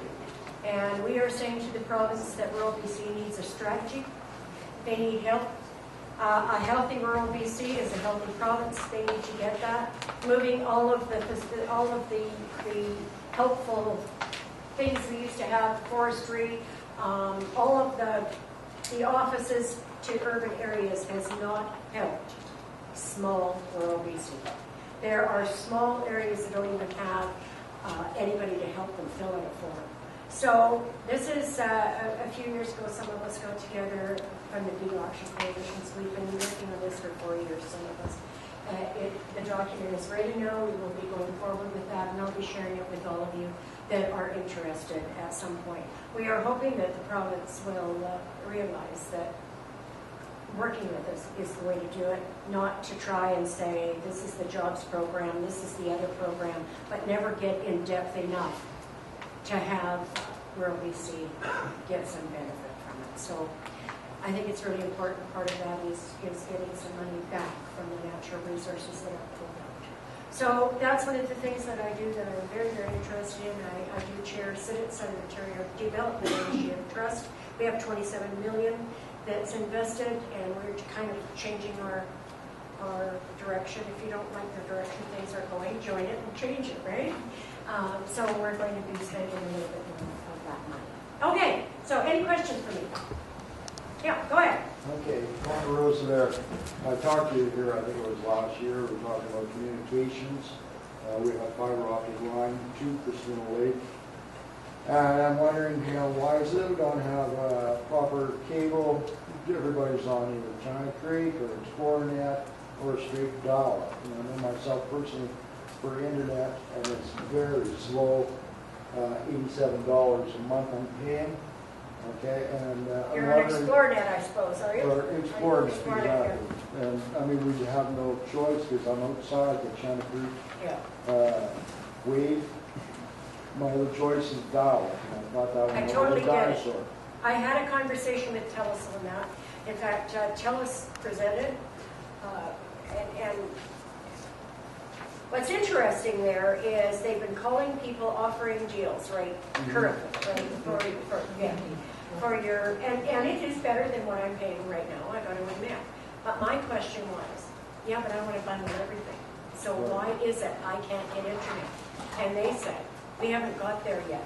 But they are going to be upgrading 1,700 kilometers of roadway for cell service this next year, for one thing. As far as the fiber optics go, that was the big question that was asked, and they never nailed a date on it. The response I got from Shaw was that the feasibility study that they had done was that it was going to cost too much to bring cable across the Kettle River. And I find that kind of here we put brand new telephone poles all the way up through my area and everything else, and what is it to run? Apparently the equipment is here at the lake and everything else, and they said, you want to string, it's there, go ahead and do it.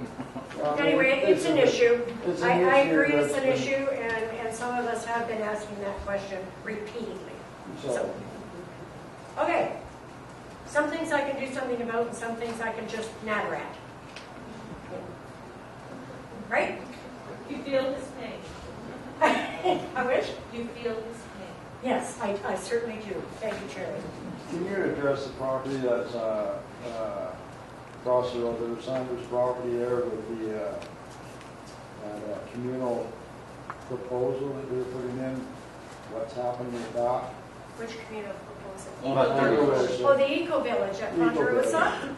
The Eco Village at Ponderosa has not, was sent to the ALC, Agricultural Land Commission. It has not come back to the regional district because the Agricultural Land Commission turned it down. So, if you heard the story, and poor Richard got caught in this one, somebody decided to give out the wrong information and said they were told that the regional district had turned this project down. That is not even this much true. So The Agricultural Land Commission rejected the proposal. I understand Edward and Agatha have appealed. For what reasons? Yeah. It was too dense. It was too dense, the application was. Because the people in Ponderosa do not. Well, know. they can share that with you if they like. Edward and Agatha can share all that with you if they like. So feel free to have a conversation with them. Okay? Yeah. Okay. Anything further, or shall we go home? I'm sort of, sorry. Yeah, go ahead, Paul. I'm kind of confused why you gave this budget information to us and there's no discussion about it. And there what? There's no discussion about this. I'm sort of confused. I mean, we hear the same spiel from you guys every year. And you're welcome to have an in-depth conversation on everything on that budget with myself, John MacLean, the finance person, anyone, anytime you wish. This budget is never finalized till the end of March. So this is very, very early in the budgeting process. So what we're here for is if you absolutely hate something, I need to hear about it. If you really, really want something badly, I need to hear about it, right? So that we can continue that with the budgeting process so that it is finalized in March. So, telephone call will do it, anytime.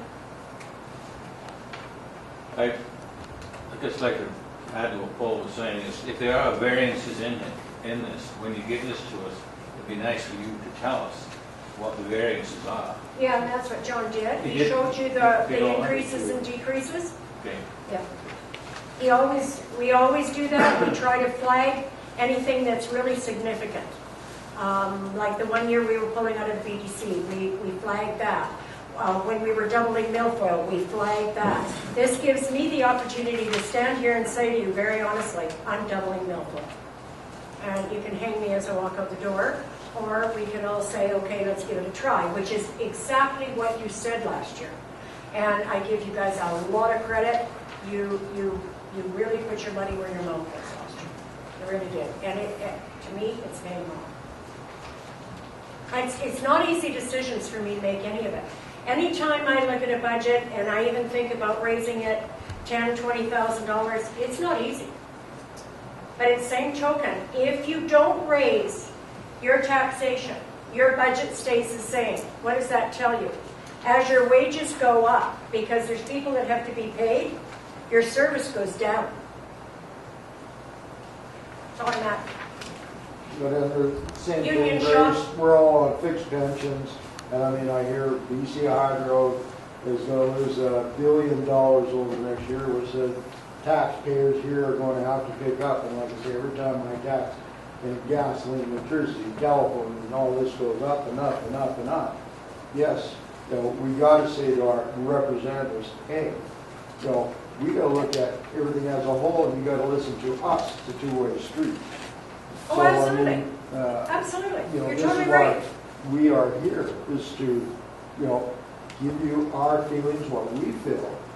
You've given us your feeling, but it's a two-way street. I think I'm here to listen also.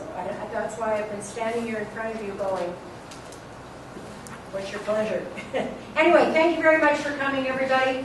Appreciate it as usual. My phone number is, as Joey says, well advertised, as is my cell phone.